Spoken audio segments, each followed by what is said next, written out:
Hamas से जारी जंग के बीच इजराइल को अमेरिका ने बड़ा झटका दिया है। अमेरिका ने इजराइल को दी जाने वाली सैन्य मदद रोक दी है।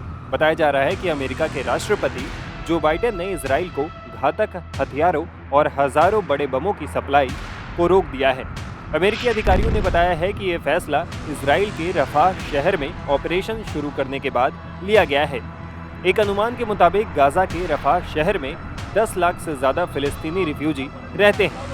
इजरायली हमले की वजह से ये लोग गाजा के अलग अलग इलाकों से जान बचाकर यहाँ पहुंचे थे, लेकिन अब मिस्र के बॉर्डर के पास मौजूद रफाह शहर में रह रहे लोगों की जान पर भी खतरा मंडराने लगा है। हालांकि रफाह में इजरायली कार्रवाई के खिलाफ दुनिया एकजुट दिख रही है। यहाँ तक कि इजराइल के सबसे करीबी सहयोगी अमेरिका ने भी अपना हाथ पीछे खींच लिया है। एक अमेरिकी अधिकारी ने नाम नहीं बताने की शर्त पर कुछ मीडिया चैनल्स को बताया है कि इजरायली नेताओं ने रफाह शहर में हमले पर जैसे ही फैसला लिया, हम लोगों ने इजराइल भेजे जाने वाले कुछ हथियारों को लेकर समीक्षा की, जिसका इस्तेमाल इजराइल रफाह में कर सकता है। रॉयटर्स के मुताबिक अधिकारी ने कहा, समीक्षा के आधार पर हमने पिछले हफ्ते इजराइल को भेजे जाने वाले हथियारों की खेप को रोक दिया है। इसमें 2000 पाउंड के 1800 बम और 500 पाउंड के 1700 बम शामिल है।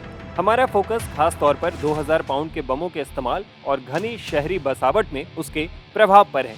हमने इन बमों के प्रभाव को गाजा के दूसरे इलाकों में देखा है। अब आगे की शिपमेंट को लेकर कैसे आगे बढ़ना है, इस पर हमने आखिरी फैसला नहीं लिया है। वहीं व्हाइट हाउस के प्रेस सेक्रेटरी कैरिन जिन पियरे ने रफाह में इजरायली कार्रवाई को लेकर कहा कि हमारी कोशिश है कि आम नागरिकों को इस कार्रवाई में कोई नुकसान न हो। कैरिन जिन पियरे ने कहा, इजराइल सरकार ने रफाह में अपनी कार्रवाई के बारे में बताया है। जाहिर सी बात है वो अपने ऑपरेशंस के बारे में बात कर सकते हैं। इजरायली सरकार ने कहा था कि वो लिमिटेड है। इस ऑपरेशन का खास मकसद था हमास का खात्मा।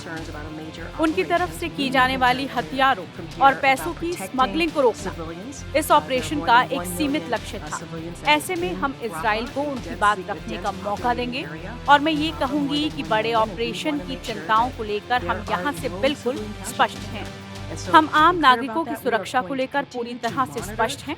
रफाह में रहने वाले आम नागरिकों की संख्या 10 लाख से ज्यादा है और हमारी पूरी कोशिश है कि इस इलाके में आम नागरिकों को कोई नुकसान ना पहुंचे।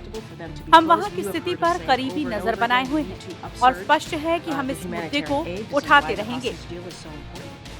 बता दें कि 7 अक्टूबर से हमास और इजराइल के बीच जंग जारी है। हमास के हमले के बाद इजराइल ने साफ कहा था कि वो तब तक नहीं रुकेगा जब तक हमास का नामो निशान नहीं मिटा देता, और तब से गाजा में लगातार हमले किए जा रहे हैं। रिपोर्ट्स के मुताबिक इस युद्ध में 34,700 से अधिक फिलिस्तीनी मारे गए और गाजा पट्टी तबाह हो गया है। टाइम्स नाउ भारत डिजिटल की रिपोर्ट।